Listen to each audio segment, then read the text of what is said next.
नमस्कार, मैं हूं आपके साथ आशा सरमाल। आप देख रहे हैं रिपोर्टर, और रिपोर्टर में आज हम सबसे पहले आपको महबूबा मुफ्ती की बयानी सुनाएंगे, क्योंकि एक बार फिर से आज महबूबा मुफ्ती अपनी बयानबाजी की वजह से सुर्खियां बटोरती हुई नजर आ रही हैं। क्योंकि महबूबा मुफ्ती कह रहे हैं कि आप जबरदस्ती किसी को पसंद करने के लिए मजबूर नहीं कर सकते हैं, बंदूक की नोक पर आप नहीं कह सकते हैं कि आप इस खिलाड़ी को पसंद कर लीजिए और इस खिलाड़ी को पसंद ना कीजिए। लेकिन सवाल यहाँ पर यह है कि एंटी एलिमेंट्स पर नकेल कसी गई है और उसके बाद महबूबा मुफ्ती इस तरह से बयानबाजी करती हैं, तो जाहिर तरीके से सवालिया निशान उठता है। क्योंकि एक एक करके आप ये भी समझिए कि पाकिस्तान की जीत के बाद किस तरह से भारत के अंदर, केंद्र शासित प्रदेश के अंदर पूरी तरह से एक जश्न मनाया जाता है। श्रीनगर की तस्वीरें भी आपने देखी थी। लेकिन जैसे ही उन लोगों पर नकेलें कसी जाती हैं, उसके बाद अगर इस तरह से प्रतिक्रियाएं देखने को मिलती हैं या फिर पत्र लिखे जाते हैं, तो काफी तरीके से सोच विचार करने की जरूरत है। क्योंकि उत्तर प्रदेश के अंदर 3 कश्मीरी युवाओं पर नकेल कसने का मामला सामने आया था, जिसके बाद महबूबा मुफ्ती यहां बयानबाजी करती हुई नजर आ रही हैं कि आप किसी को भी पसंद करवाने के लिए जबरदस्ती नहीं कर सकते हैं। सबसे पहले आप ये सुन लीजिए कि महबूबा मुफ्ती का क्या कुछ कहना था।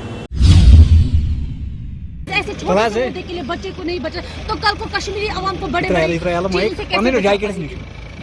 देखिए, ये मैं कहना चाहती हूँ हमारे मुल्क के जो लोग हैं, क्योंकि सरकार को कहते हम थक गए कि जो हुबुल वतनी है, ये आप किसी के ऊपर जबरदस्ती किसी को डंडे के जोर पे आप हुबुल वतन नहीं बना सकते हैं। उसके लिए हमदर्दी, प्यार की जरूरत है, ताकि आप यहाँ के लोगों के दिलों को जीत के, बजाय इसके कि वो पाकिस्तान के साथ आइडेंटिफाई करे, वो यहाँ के साथ आइडेंटिफाई करे। और खेल खेल होता है इसमें, चाहे आगरा में जो हमारे बच्चे जो स्टूडेंट्स को जेल में बंद कर दिया हो, या चाहे कश्मीर में जिस तरह से नौजवानों की पकड़ दकड़ हुई है, ये बहुत गलत है। मैंने पहले भी बोला, अब भी बोलती हूँ, इससे हालात बिगड़ेंगे, कुछ सुधरने वाला नहीं है। क्योंकि आप किसी को कौन किस खिलाड़ी को पसंद करता है, उसको आप किसी को जबरदस्ती मजबूर नहीं कर सकते हैं कि उसके सर पे बंदूक रखे, नहीं आपने इसी को पसंद करना है, ऐसा नहीं होता है। हिंदुस्तान बहुत बड़ा जमहूरी मुल्क है, और मैं समझती हूँ कि जमहूरियत ने हमें हक दिया है, यहाँ के आईन ने हमें हक दिया है कि हम किस खेल में किसको पसंद करें और किसको पसंद ना करें। तो क्या आप चाहते हैं? हमारे जो लोग हैं उन्होंने वहाँ एक प्रोटेस्ट मार्च निकालने की कोशिश की थी इन्हीं जातियों के खिलाफ, इन्हीं अरेस्ट के खिलाफ, पर बदकिस्मती ये है कि ये तो बहुत बड़े दावे करते हैं कि यहाँ सब कुछ ठीक ठाक है, मगर उनको गेट से बाहर तक आने नहीं दिया। कोई 100-200 नौजवान थे हमारे जो प्रोटेस्ट करना चाहते थे इन अरेस्ट के खिलाफ, उनको कुछ भी नहीं करने दिया। तो ये कौन सी जमहूरियत, मुझे तो समझ नहीं आता है। तो क्या संदेश रहेगा? देखिए, संदेश तो ये है कि मैंने तो फिलहाल प्राइम मिनिस्टर को एक खत लिखा है। मैंने उनको बताया है कि आपको जम्मू कश्मीर के लोगों के दिल जीतने की ज़रूरत है। इस तरह डंडे के बलबूते पे ये जो है रियासतें नहीं चलती, मुल्क नहीं चलता है, बल्कि हमारे नौजवानों का जो मुस्तकबिल है वो इस तरह ख़राब हो जाएगा, बर्बाद हो जाएगा, और इससे नौजवान और दूर हो जाएंगे, और मुल्क के लिए और जम्मू कश्मीर के लिए और मुश्किलात पैदा होंगी। चलिए, तो फिलहाल आपने देखा कि महबूबा मुफ्ती किस तरह से यहाँ पर बयानबाजी करती हुई नजर आ रही हैं। उन्होंने पत्र लिखा है प्रधानमंत्री को, लेकिन क्या कुछ प्रतिक्रिया देखने को मिलेगी ये तो बात की बात है। लेकिन ऐसे लोगों पर कार्रवाई करना बहुत जरूरी है जो भारत के अंदर रहते हैं, सुख सुविधाएं भारत की लेते हैं। हर एक सुख सुविधा उन्हें भारत के अंदर चाहिए, पढ़ाई चाहिए, नौकरी चाहिए, लेकिन गुण पाकिस्तान के गाते हैं। तो इन लोगों पर कार्रवाई होना बहुत जरूरी है, या फिर ऐसे लोगों को पाकिस्तान भेज देना चाहिए। लेकिन फिर भी महबूबा मुफ्ती अगर उनके बचाव पर उतर आती हैं, तो जाहिर तरीके से एक सवालिया निशान जरूर खड़ा होता है। अब आपको लिए चलेंगे अपने संवाददाता के पास जो ग्राउंड जीरो पर मौजूद थे। क्या कुछ वहां पर कहना था, शाह जुनैद क्या कुछ बता रहे हैं, देखिए। आज एक बार फिर महबूबा मुफ्ती ने कहा कि हम हुकूमत से बोल बोल कर थक चुके हैं। महबूबा मुफ्ती ने बोला कि हम किसी को मुल्क से मोहब्बत करने पर मजबूर नहीं कर सकते, इसके लिए मोहब्बत की ज़रूरत है। महबूबा मुफ्ती ने पाकिस्तान के मैच पर कहा कि खेल खेले, हमें इस पर पॉलिटिक्स नहीं करना चाहिए। आगरा में जिस तरह कश्मीरी नौजवानों को बंद किया गया है वो बहुत गलत है और हम इसकी भरपूर तौर पर मजम्मत करते हैं। कैमरामैन आदिल नज़ीर के साथ मैं अनंतनाग से शाह जुनैद। चलिए, अब आपको बड़गाम लिए चलेंगे, और बड़गाम से ही ज़हूर हुसैन हमारे संवाददाता जुड़ रहे हैं, क्योंकि आज एक मीटिंग भी हुई है एग्रीकल्चर लैंड को बचाने के लिए। क्या कुछ है पूरी जानकारी, देखिए। अगर 15 जून से पहले पैडी की ट्रांसप्लांटिंग कंप्लीट हो जाए तो हमारी क्रॉप अच्छे टाइम पे मैच्योर हो जाती है, और जो उसके प्रोडक्टिविटी ट्रेंड्स हैं वो हमें लोगों को अच्छे मिलते हैं। आपको ये जान के खुशी होगी कि हमने इस साल खरीफ में जो पैडी ट्रांसप्लांटिंग डे एक मनाया, उसकी कैंपेन स्टार्ट की। उससे हमारी पैडी की जो ट्रांसप्लांटिंग थी, जब वो 20 से पहले कंप्लीट होगी तो हमारे पास हम लोगों ने जो ट्रायल अपने फॉर्म पे लगाए थे 106 क्विंटल पर हेक्टर के हिसाब से लिया गया। जब हम इन तमाम बेंचमार्क्स को देखते हैं, हमारी कोशिश है कि हम वेजिटेबल में किस तरीके से इंप्रूवमेंट करें। वेजिटेबल में खासकर हम कोशिश करेंगे कि एक्जॉटिक वेजिटेबल पर कैसे काम किया जाए, क्योंकि जिस वक्त हमारे यहाँ सब्जियों की काश्त होती है खरीफ के दौरान में, उस वक्त मुल्क के जो बाकी स्टेट हैं उस वक्त उसमें मानसून होता है और मानसून में वहाँ सारी ज़मीन जो है पानी के नीचे होती है। हमारे पास ये अपॉर्चुनिटी है कि हम उस पीरियड को अपॉर्चुनिटी को अवेल करें और इतनी ज़्यादा से ज़्यादा कसीर तादाद में सब्जियों की पैदा करें कि हम बाकी रियासतों को भी दे पाएँ। और इस साल हमारी कोशिश ये है कि हम बैरून रियासत अपने किसान का प्रोडक्ट कैसे ले जाएं। डिपार्टमेंट ऑफ एग्रीकल्चर मिलजुल के अपने किसानों के साथ शाना बशाना हम इस पे काम कर रहे हैं, रियासतों को सीड दे सकें। सीड की कमी किसी लेवल पे नहीं है। और आपको जान के खुशी होगी कि जब हमने ऑयल मिशन स्टार्ट किया तो इस वक्त तक हम 1600 क्विंटल से ज़ायद सीड जो है सरसों का हम किसानों के बीच में डिस्ट्रीब्यूट कर चुके हैं, जो कश्मीर के अंदर एक हिस्ट्री में record. DC office meeting hall में आज एग्रीकल्चर का एक रिव्यू मीटिंग हुई, जिसमें मोहम्मद इकबाल चौधरी डायरेक्टर एग्रीकल्चर कश्मीर ने सरबराही की और जिनका यही कहना था कि हाल ही में बर्फबारी से जो एग्रीकल्चर को नुकसान हुआ है उसका जायज़ा लिया। और उन्होंने यही कहा कि ज़्यादा से ज़्यादा हम एग्रीकल्चर की तरफ जो लैंड है उसको बचाएं, क्योंकि कंस्ट्रक्शंस हो रही हैं, लैंड दिन ब दिन कम हो रहा है। इस मौके पर उन्होंने अफसरान को हिदायत दी कि हर मुमकिन हाल में जितना भी ज़्यादा हो सके एग्रीकल्चर लैंड को बचाए रखें। JK 24/7 के लिए मैं बड़गाम से ज़हूर। चलिए अब आपको श्रीनगर लिए चलते हैं। स्पोर्ट्स काउंसिल के हवाले से क्या कुछ खबर है वो आपको दिखा देते हैं, क्योंकि खेलों के प्रति बढ़ावा और साथ ही साथ युवाओं का रुझान बढ़ाने के लिए भी काम चल रहा है। चीफ सेक्रेटरी के साथ हमारे सहयोगी तजम्मुल ने खास बातचीत की है, देखिए।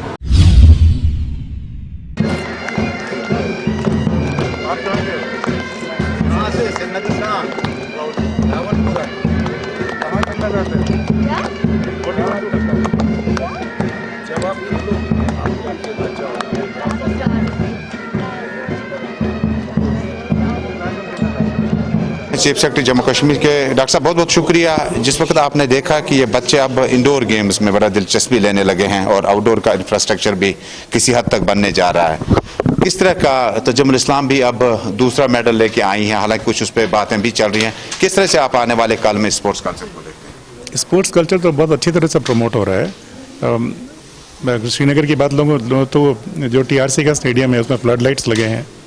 ऑलमोस्ट सभी ज़िलों में कम से कम एक फ्लड लाइट का एक स्टेडियम तैयार हो चुका है। 4290 पंचायत हैं, उसमें से लगभग 4000 में कोई न कोई प्लेग्राउंड अवेलेबल हो गया है और 300-350 बचे हुए हैं, वो भी जल्दी हो जाएगा। तो स्पोर्ट्स में जम्मू कश्मीर में बच्चों को बहुत दिलचस्पी है और उनको स्पोर्ट्स फैसिलिटी पूरी तरह से प्रोवाइड किया जाएगा। मिशन यूथ के अंदर में भी हम लोग ये काम कर रहे हैं और ये जो फैसिलिटी है हम लोग उम्मीद रखते हैं कि इस बार विंटर में बच्चों को पूरा मौका मिलेगा खेलने का। और दूर दराज इलाकों में जब देखें तो इंफ्रास्ट्रक्चर तैयार करने के लिए कई बार परेशानियां आई, इंडोर्स बनते गए, लेकिन वक्त बहुत ज़्यादा लग जाता है। ऐसा क्या हुआ? वो तो पुरानी बातें कर रहे हैं आप। 4290 पंचायत में अगर 4000 में प्लेग्राउंड आज के दिन में ऑलमोस्ट रेडी है तो पुरानी बातें आप कर रहे हैं। जिस तरह की स्पोर्ट्स इंफ्रास्ट्रक्चर JNK में है, मुझे नहीं लगता है कि किसी और स्टेट में है। Thank you very much. Doctor Mehta बात कर रहे थे स्पोर्ट्स क्लब का इनॉग्रेशन करने के बाद। चलिए अब आपको श्रीनगर लिए चलेंगे और श्रीनगर से दिखा देते हैं अमजद किस तरह से ग्राउंड जीरो पर पहुंचे हुए हैं, क्योंकि एंटी एलिमेंट्स के खिलाफ जिस तरह से कार्रवाई को अंजाम में लाया गया है, मुकम्मल तरीके से अब सूरत हाल क्या कुछ है श्रीनगर के अंदर, देखिए। 24 अक्टूबर से लगातार जम्मू कश्मीर के अंदर राजनीतिक घमासान जारी है। बात शुरू हुई 24 अक्टूबर की शाम जब भारत बनाम पाकिस्तान का मैच हुआ और उसमें भारत को पाकिस्तान से हार का सामना करना पड़ा। उसके बाद लगातार कई तरह की सोशल मीडिया पर एक्टिविटीज देखने को मिली और ऑन ग्राउंड भी कई सारे इलाकों में कश्मीर के अंदर या कश्मीर से बाहर ऐसी कुछ गतिविधियां देखने को मिली जो कानून के तहत अनिवार्य नहीं थी, नहीं की जानी चाहिए थी। उसके बाद कई तरह के एक्शन देखने को मिले, जिसमें जम्मू कश्मीर के अंदर की बात करें, पॉलिटिकल लीडर्स की तरफ से रिएक्शंस देखने को मिले, गवर्नमेंट की तरफ से कई सारे एम्प्लॉय बॉयज़ को सैक कर दिया गया। उसके साथ साथ कई सारे ऐसे स्टूडेंट्स रहे जो चाहे जीएमसी के हों या फिर स्कीम सोरा के हों, जिनके खिलाफ कार्रवाई करने की बात की गई। जम्मू के अंदर 6 लोगों को अरेस्ट किया गया और उसके साथ साथ दिल्ली की अगर बात करें या फिर दिल्ली के आसपास के राज्यों की बात करें, वहां पर भी लगातार कई तरह के एक्शन उन लोगों के खिलाफ देखने को मिले जिन्होंने सोशल मीडिया पर किसी भी तरह से एक ऐसा पोस्ट किया हो जो पोस्ट पाकिस्तान के समर्थन में देखने को मिला था। जम्मू कश्मीर के अंदर इस बात को लेकर कई तरह की राजनीति पिछले कई समय से देखने को मिल रही है और 24 अक्टूबर से ही लगातार कई राजनीतिक दल अलग अलग तरह के बयान सामने रख रहे हैं। आज भी जम्मू कश्मीर के श्रीनगर के अंदर पीपल्स डेमोक्रेटिक पार्टी के श्रीनगर हेडक्वार्टर्स के अंदर एक तरह का हम कह सकते हैं प्रोटेस्ट देखने को मिला है, जिस प्रोटेस्ट में पीपल्स डेमोक्रेटिक पार्टी ने कहा है कि एक डेमोक्रेसी के नाम पर जम्मू कश्मीर के अंदर और पूरे देश के अंदर खेल खेला जा रहा है, क्योंकि एक ऐसी डेमोक्रेसी है जहां पर जिस तरह से कोई भी शख्स अपना कोई भी तरह का एक्सप्रेशन सामने नहीं रख सकता। सोशल मीडिया पर किए जाने वाले पोस्ट को लेकर के जम्मू कश्मीर के युवाओं को बाहरी राज्यों के अंदर हरास किया जाता है, उनके खिलाफ अलग अलग तरह की कार्रवाइयां की जाती है। पीपल्स डेमोक्रेटिक पार्टी के जो प्रवक्ता बात कर रहे थे वो यूपी सरकार के एक्शन के बारे में बात कर रहे थे, जहां पर 2 जम्मू कश्मीर के युवाओं के खिलाफ यूपी पुलिस और यूपी सरकार ने कैसा एक्शन लिया है, जिसके बाद उनके खिलाफ यूएपीए के एक्ट्स लगाए गए हैं और वो अभी कानूनी कार्रवाई झेल रहे हैं। अब देखना यह है कि 24 अक्टूबर का ये मैच कितना और भारी पड़ेगा जम्मू कश्मीर को, क्योंकि आगे भी कई तरह की ऐसी कार्रवाइयां देखने को मिल सकती हैं। कैमरामैन खान मुदस्सिर के साथ अमजद खान की रिपोर्ट। चलिए अब आपको गुलमर्ग लिए चलेंगे। गुलमर्ग से आपको दिखा देते हैं कि किस तरह से यहाँ पर टूरिज्म को लेकर काम चल रहा है। क्या कुछ रिपोर्ट कर रहे हैं आदिल, देखिए। इस वक्त हम मौजूद है सयाहती मुकाम गुलमर्ग के कंगडोरी में। मौसम में बेहतरी आते ही सयाहों की खासी तादाद आज यहाँ पर मौजूद थी। हमारे साथ बाहर से कुछ सयाह आए, इनसे जानते हैं गुलमर्ग के बारे में। सर, सबसे पहले आपका नाम जानना चाहेंगे और कहाँ से? मेरा नाम विनीत है, मैं आया हूँ बम्बई से और यहाँ पे आके तो पूरा जन्नत है। यहाँ पे हम बहुत खुश किस्मत है। यहाँ पे हमने हरियाली भी देखी, बर्फ़ भी देखा और अफरवात में तो बहुत ही मज़ा आया। और यहाँ के लोग भी बहुत बढ़िया हैं, खातिरदारी बहुत बढ़िया करते हैं जो आए हैं बाहर से। लेकिन गवर्नमेंट थोड़ा इंफ्रास्ट्रक्चर और डेवलप करे, ऊपर थोड़ा रेस्टोरेंट वगैरह बनाए और थोड़ी फैसिलिटीज़ और बनाए तो और बेहतर होएगा। मैसेज है कि यहाँ पे आइए ज़रूर, यहाँ पे बहुत बढ़िया मौसम है। अगर आप स्कीइंग वगैरह करना चाहते हैं तो फिर आप दिसंबर जनवरी टाइप आइए। अगर आप मज़ा लेना चाहते हैं जैसे हम आए, इस वक्त राइट टाइम है, आपको दोनों चीज़ देखने को मिलेगा। स्नो भी, लेकिन इस बार थोड़ा बारिश और स्नो जल्दी हुआ तो बाकी की जगहों में जहां हम स्नो नहीं देखना चाहते थे वहां भी हमको देखने को मिला। जैसे यूसमर्ग है तो वहाँ पे पूरा स्नो था, तो कोई नहीं, तो मज़ा आया वहाँ भी। जंगल में गए घोड़े के ऊपर बैठ के, तो कश्मीर में कैसा भी मौसम हो आपको मज़ा आएगा। हम भी मुंबई से हैं, बहुत ही सुंदर जगह है, यहाँ के लोग भी बहुत ही अच्छे हैं। लोगों को ज़रूर आना चाहिए यहाँ पे। ये तो हमारा स्विट्ज़रलैंड से भी बहुत अच्छा है, खूबसूरत है, लोग भी इतने अच्छे हैं, यहाँ का खाना भी बहुत ही टेस्टी है और आई मस्ट से कि सभी को यहाँ पे ज़रूर आना चाहिए। मुंबई की गर्मी, यहाँ की सर्दी, हाँ, कैसा एक्सपीरियंस रहा है? बहुत मज़ा आया, बिकॉज हमें ठंडी गर्मी दोनों का मज़ा आया, बर्फ़ का भी मज़ा आया और वैसे भी गर्मी भी, दोनों ही देख लिया हमने यहाँ का। तो यहाँ का वातावरण, यहाँ की हॉस्पिटैलिटी, यहाँ के लोग, हॉस्पिटैलिटी अच्छी, लोग अच्छे, खाना अच्छा, हवा अच्छा और सीनरी तो बहुत ही खूब है, बहुत ही ब्यूटीफुल। मौसम में बेहतरी आती ही सयाहती मुकाम गुलमर्ग में आज सयाहों की खासी तादाद मौजूद थी। हमारे साथ सयाहों ने बात करते हुए खुशी का इजहार किया। उन्होंने यहाँ के वातावरण, यहाँ के लोगों और यहाँ के मौसम की खूब तारीफ की। उन्होंने अपने दोस्तों और रिश्तेदारों को वादी आने की दावत दी। सयाहों का मजीद मानना है कि जिसने वादी कश्मीर का रुख नहीं किया उसने ज़िंदगी में कुछ नहीं पाया। अब उम्मीद यही की जाती है कि वादी में ज़्यादा से ज़्यादा सयाह आए ताकि यहाँ के बेरोजगार नौजवानों को रोजगार के वसाइल फराम हो जाए। आदिल डार, JK24/7 न्यूज़, गुलमर्ग, कश्मीर। उसके साथ ही आपको लिए चलेंगे जम्मू, और जम्मू से भी स्मार्ट सिटी बनने को लेकर किस तरह से काम देखने को मिल रहा है। अनिल जुड़ रहे हैं, क्या कुछ अपडेट कर रहे हैं, देखिए। जम्मू को नई सौगात। इस वक्त मैं जम्मू के BC रोड में हूँ और आपको बताते चले कि जिस तरह से कुछ लोगों का कहना होता है कि क्या जम्मू कश्मीर को क्या मिला, मगर आज आपको बताते चले कि धारा 370 हटने के बाद जम्मू कश्मीर पर ऐसी नज़र है कि माननीय ऊपर राज्यपाल मनोज सिन्हा जी का हम सबसे पहले धन्यवाद करना चाहेंगे। और इस वक्त जो मैं तस्वीरें दिखाने की आपको पूरी तरह से कोशिश करूंगा और जो आज हम आपको दिखाने की पूरी तरह से कोशिश कर रहे हैं, ये स्मार्ट सिटी प्रोजेक्ट के अंतर्गत आपको पूरी तरह से स्मार्ट सिटी की तस्वीरें आपको शुरुआत जो आज हुई है वो हम आपको सेल्फी पॉइंट से शुरुआत दिखाएंगे। और जिस तरह से जनरल बस स्टैंड हुआ था, अब सेल्फी पॉइंट जम्मू के अंदर आपको देखने को मिलेगा। दिल्ली की तरफ पर या फिर उसके साथ साथ चंडीगढ़ की तरफ पर आप वहां पर सेल्फी पॉइंट्स पर जाते थे, वहां पर सेल्फीज लेना चाहते थे, मगर अब आपको जम्मू में भी इसी तरह की तस्वीरें कुछ ऐसी ही देखने को मिलेंगी। वो तस्वीरें आज यहाँ पर आपको पूरी तरह से हम आपको दिखाने की कोशिश करेंगे कि यहाँ पर आई लव जम्मू इस वक्त अंतर्गत स्मार्ट सिटी के प्रोजेक्ट के तहत ये तस्वीरें जम्मू की दिखाने की कोशिश कर रहे हैं। और जितने भी हमारे जम्मू कश्मीर के वासी हैं और जम्मू कश्मीर के बाहर से भी हैं, मैं चाहूँगा कि जम्मू आए और जम्मू में यहाँ पर आपको सेल्फी पॉइंट ज़रूर देखने को मिलेगा। और ये सेल्फी पॉइंट खासकर जम्मू के जनरल बस स्टैंड के पास आपको देखने को मिलेगा। और उसी के कुछ दूरी पर आपको त्रिकुटा कॉम्प्लेक्स होगा, उसी के नज़दीक ये पूरा पड़ता है। और इसी की तरह स्मार्ट सिटी के प्रोजेक्ट के तहत जम्मू कश्मीर अब डेवलप होता हुआ नजर आ रहा है। लगातार जम्मू कश्मीर के अंदर जो है विकास अब होता हुआ नजर आ रहा है। जिस तरह से हम विकास की बात करते हैं, विकास अब पूरी तरह से जमीनी सतह पर देखने को जरूर मिलने को आपको यहाँ पर देखने को मिलेगा। हालांकि जिस तरह से स्मार्ट सिटी के प्रोजेक्ट के तहत यहाँ के प्रोजेक्ट मैनेजर का भी यही कहना है कि आने वाले समय में और तब्दीलियां जम्मू कश्मीर के अंदर देखने को जरूर मिलेंगी। और लगातार इसी की तर्ज पर जो आज आप जम्मू के बीसी रोड पर ये सेल्फी पॉइंट देख रहे हैं, और ये सेल्फी पॉइंट इसके साथ साथ आपको दूसरी तरफ भी इसी लाइन में और भी कुछ दृश्य देखने को मिलेंगे। हालांकि आप जम्मू कश्मीर खासकर जम्मू खिते की बात करेंगे तो जम्मू खिता अब बदलता हुआ नजर आ रहा है। माननीय उपराज्यपाल की अगर हम बात करते हैं, जम्मू म्युनिसिपल कॉरपोरेशन की बात करते हैं, या फिर अनिल लवासा जिन्होंने बड़े ही बेहतरीन तरीके के साथ हमारे ही चैनल पर एक इंटरव्यू दिया था, उन्होंने यह कहा था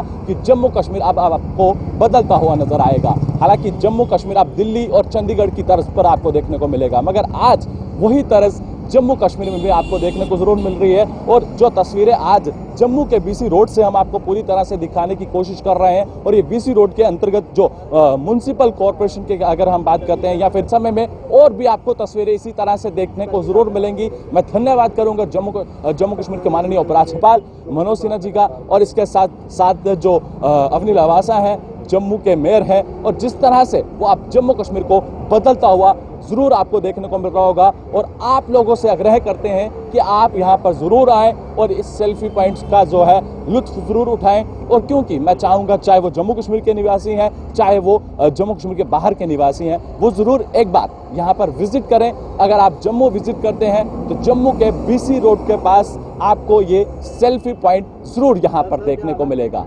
ये बड़ी जानकारी जो थी हम आप तक पहुँचाने की कोशिश कर रहे थे। तब तक के लिए आप बने रहें JK 24/7 के लिए। कैमरा पर्सन दीपक कुमार के साथ जम्मू से। मैं सरपंच हल्का पंचायत बलमपुर से। थोड़ा सा बताना जो आज यहाँ पे ट्रेनिंग हो रही है पंच सरपंच इसके बारे में थोड़ा सा बताना। जनाब मैं एडमिनिस्ट्रेटिव जनाब डिप्टी कमिश्नर साहब का बहुत बहुत शुक्रिया करता हूँ जो आज हमें यहाँ ट्रेनिंग का प्रोग्राम इन्होंने रखा। और ट्रेनिंग में हमें ये सिखाया गया है कि जो हमने डेवलपमेंट करानी है अपने इलाका पंचायत की, या तो इसमें प्लान बनाना है, DPGP प्लान बनाना है, इसके बारे में लोगों को अवेयर करना है, जो भी प्लान अपने पंचायत का देना है इसके बारे में, और जो जो इनकम अपनी बढ़ानी है पंचायत के थ्रू डिपार्टमेंट की तरफ से जो हमें ये फंड्स आएंगे उसको कैसे इस्तेमाल करना है। और यहाँ पे अच्छा प्रोग्राम रखा सर ने हमारे लिए, पंचों और सरपंचों के लिए जो भी प्रोग्राम रखा था बहुत ही अच्छा प्रोग्राम रहा।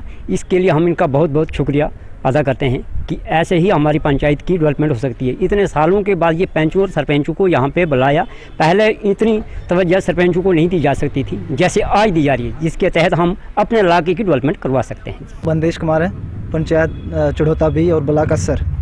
थोड़ा सा बताना जो आज ट्रेनिंग यहाँ पे हो रही है। पहले तो मैं DC साहब का धन्यवाद और बहुत बहुत शुक्रिया करता हूँ। तो ट्रेनिंग में हमें बहुत कुछ सीखने को मिला जिससे हम अपनी पंचायत की डेवलपमेंट मतलब करवा सकते हैं। ये GPDP प्लान जो भी चल रहा था इसके बारे में हमें बहुत सी जानकारी मिली। तो आगे भी और भी मिलती रहेगी। हम सरकार का भी धन्यवाद करते हैं और अपने जो हमारी पंचायत की जो पब्लिक है, हम इस चीज़ को वहाँ तक फॉलो कर सकते हैं। सरकार की माध्यम से जो हमें ये मिल रहा है ये सीखने को, तो हम बहुत बहुत शुक्रिया अदा करते हैं। और यहाँ का जो भी प्रोग्राम था पंचों और सरपंचों के लिए, ये जो मीटिंग बुलाई गई थी, ट्रेनिंग थी रखी हुई, तो इसमें बहुत कुछ हमें सीखने को मिला। चीज़ें यहाँ पे सीखने को मिली हैं, जैसे कि हमने अपनी पंचायत के प्लान कैसे बनाना है, उस प्लान को किस हद तक हम कहाँ तक ले जा सकते हैं। पंचायत के अंदर जो दूसरे सोर्स हैं जहाँ से हम पंचायत की इनकम जनरेट कर सकते हैं, उसमें अच्छा पंचायत की क्या अच्छा भागीदारी होगी, वो अच्छी चीज़ें भी जहाँ पे आज हमें सीखने के लिए मिली। इनको इसमें बताया जाता है कि जो पंचायती राज एक्ट है उसके बारे में बताया जाता है इनको कि आपको अपनी पंचायत में मतलब काम जो है वो कैसे करना है। और दूसरा जो है इसमें एक होता है मेंटेनेंस ऑफ रिकॉर्ड, वो पूरा जो रिकॉर्ड्स मेंटेन करने का इनको पूरा सिखाया जाता है कि आपको अपने 7 रजिस्टर हैं वो जो कैसे मेंटेन करने हैं। उसके बाद अगला हमारा आता है पंचायती राज, जो है वो जैसे बाकी ऑल ओवर इंडिया में पहले से काफ़ी देर से चल रहा है, और यहाँ पे यूटी बनने के बाद जो है अभी तक हमने जो लगभग कोई 14 ब्लॉक्स हमने कवर कर लिए हुए हैं। और आज जो ब्लॉक है वो असर यहाँ पे आया हुआ है, और वहाँ के सारे जितने भी पंच और सरपंच हैं वो अंदर बैठे हुए हैं, और अभी हमारे 2 ब्लॉक और बचे हुए हैं। जिस तरह से रूरल डेवलपमेंट डिपार्टमेंट डोडा की तरफ से कैपेसिटी बिल्डिंग प्रोग्राम के तहत सरपंचों को और पंचों को यहाँ पे ट्रेनिंग दी जा रही है डोडा के अंदर, काफ़ी दिनों से हम इस ट्रेनिंग को देख रहे हैं कि डोडा के अंदर ये दी जा रही है, और आज भी असर और मरमत ब्लॉक के लोगों को यहाँ पे ट्रेनिंग दी जा रही थी। और जिस तरह से ट्रेनर से जब हमने बातचीत की, उनका यही कहना था कि ट्रेनिंग देने का मकसद यही है, इनको ये बताने की कोशिश की जा रही है कि किस तरह से पावर्स का इस्तेमाल करना है और इनके पास किस तरह की पावर्स हैं। और साफ तौर पर उन्होंने ये भी बताया कि किस तरह से बजट का इस्तेमाल करना है, किस तरह से मेंटेन रिकॉर्ड वहां पे रखना है पंचायत के अंदर, और जब ग्राम सभा होती है उसको किस तरह से चलाना है, इन सब चीज़ों की अवेयरनेस वहां पे दी जा रही थी डीसी ऑफिस के अंदर। और जब पंचों से हमने बात की, सरपंचों से हमने जब बात की, वो काफ़ी खुश नज़र आ रहे थे। उनका यही कहना था कि यूटी बनने के बाद पहली दफ़ा इस तरह का कदम जो है सरकार की तरफ से उठाया गया है, और उम्मीद यही कर सकते हैं कि एडमिनिस्ट्रेशन सरकार इस तरह के कदम उठाते रहेंगे ताकि उनको पता चले कि हमारे पास किस तरह की पावर्स हैं। आप देखते रहे गुलिस्तान न्यूज़, वसीम गुत्तू, डोडा। इनकी जो सर्विस है जो 7 साल या 10 साल है उसको कम किया जाए और रेगुलराइजेशन। दूसरा इनका एनहांसमेंट का है, तो दोनों हमने प्रपोजल बना के गवर्नमेंट को भेजे हैं। इस पर गवर्नमेंट सोच विचार कर रही है, चूँकि पॉलिसी मैटर है। मुझे उम्मीद है इंशाल्लाह इनकी मेहनत देख गवर्नमेंट जरूर इस पर कोई न कोई अच्छा इनके हक में कदम उठाए। यूथ सर्विस और स्पोर्ट्स की तरफ से यहाँ पे बहुत सारी खेलों का आज इनेकाद हुआ, और टग ऑफ वार्स का जो आज यहाँ पे प्रोग्राम था, उसी के साथ साथ आपको बताते चले जो यहाँ पे मेहमानी खुसूसी director general youth service and sports थे, और हमने उनसे बात की रहबरी खेल के बारे में, और उन्होंने कहा कि वो प्रोसेस में चल रही है, तो गवर्नमेंट उस पर कोई ना कोई डिसीजन जरूर देगी और जो उनके हक में होगा। मुजामिल JK24 पुलवामा। तो फिलहाल आपने देखा कि किस तरह से आज हर जगह के अंदर सुर्खियां बटोरती हुई खबरें नजर आई हैं, क्योंकि अगर हम बात करें यहाँ पर शाह जुनैद की, तो पूरी तरह से उन्होंने रिपोर्ट दिखाई है कि कैसे महबूबा मुफ्ती वहां पर पहुंची हैं, किस तरह से बयानबाजी की गई, क्योंकि यूपी के अंदर महज 3 युवाओं को गिरफ्तार किया जाता है।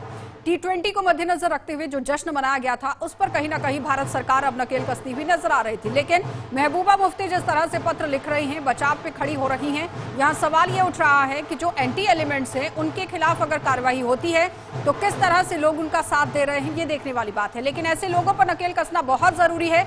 जब तक इन लोगों पर नकेलें नहीं कसी जाएंगी, ऐसी हरकतों पर रोक नहीं लगने वाली है। आप देखते रहिए कार्यक्रम।